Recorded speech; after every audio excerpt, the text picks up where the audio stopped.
Bonjour, je m'appelle Maurice. Bonjour, je m'appelle Colette. Moi, c'est Flore. Nous allons vous lire Les rhapsodies de réalité. Notre partenaire, le pasteur Chris Oyakilome. Suivez-nous. Suivez-nous. Suivez-nous.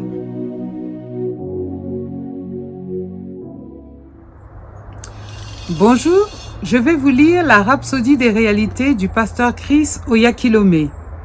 Et le thème d'aujourd'hui est croître en compréhension. Croître en compréhension. Le texte de base se trouve dans Éphésiens au chapitre 1, verset 18. Et qu'il illumine les yeux de votre cœur pour que vous sachiez quelle est l'espérance qui s'attache à son appel, quelle est la richesse de la gloire de son héritage qu'il réserve aux saints.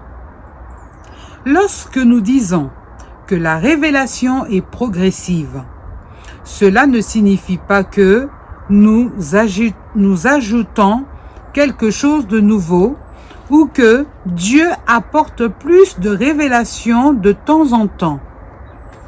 Cela signifie simplement que nos yeux spirituels sont davantage illuminés par ce qui a été révélé dans les Écritures. La raison pour laquelle c'est progressif, c'est parce que nous grandissons. Nous en apprenons davantage et nous comprenons de mieux en mieux.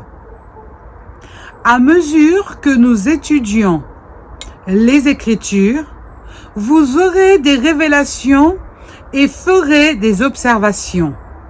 Cependant, une grande partie de ce dont on parle le plus, ce ne sont même pas des révélations, mais des observations, car la parole de Dieu est complète. Pensez à ce que Paul, Pierre et les autres apôtres ont dit dans les Écritures par le Saint-Esprit. Vous ne pouvez pas mieux faire. Vous ne pouvez pas créer une nouvelle révélation,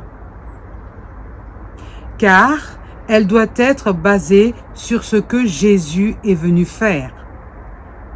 1 Corinthiens au chapitre 3 au verset 11 dit « Car personne ne peut poser un autre fondement que celui qui a été posé, à savoir Jésus-Christ. » Vous ne découvrirez rien aujourd'hui qui ne se trouve déjà dans les Écritures.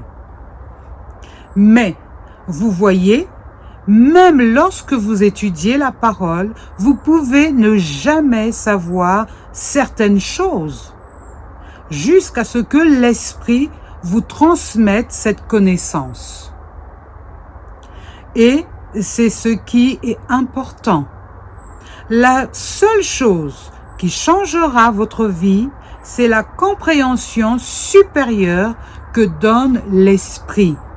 Cela aura un impact sur votre vie à tous égards. Votre prière changera. Votre façon de penser changera. Vous deviendrez beaucoup plus efficace dans l'œuvre et dans votre ministère dans l'Évangile.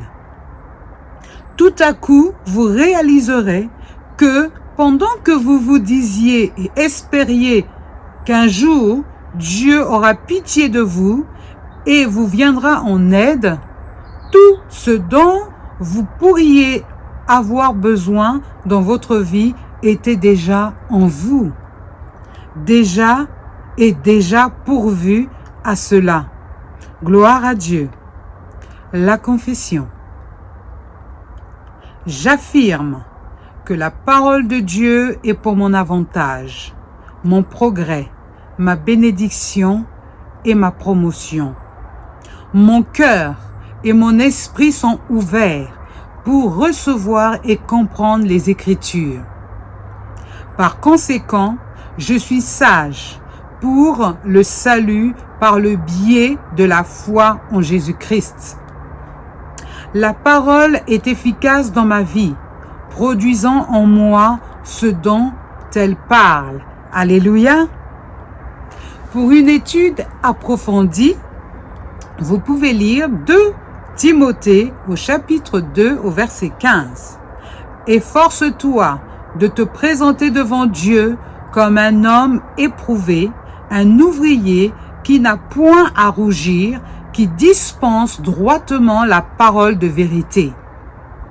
2 Timothée au chapitre 3 au verset 15 nous dit « Dès ton enfance, tu connais les saintes lettres qui peuvent te rendre sage à salut par la foi en Jésus-Christ. » Éphésiens au chapitre 1 au verset 15 et 18, il nous dit « C'est pourquoi moi aussi, ayant entendu parler de votre foi au Seigneur Jésus et de votre charité pour tous les saints, je ne cesse de rendre grâce pour vous, faisant mention de vous dans mes prières, afin que le Dieu de notre Seigneur Jésus-Christ, le Père de gloire, vous donne un esprit de sagesse et de révélation dans sa connaissance, et qu'il illumine les yeux de votre cœur, pour que vous sachiez quelle est l'espérance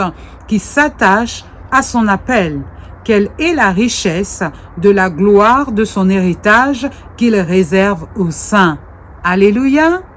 Soyez bénis. Au revoir.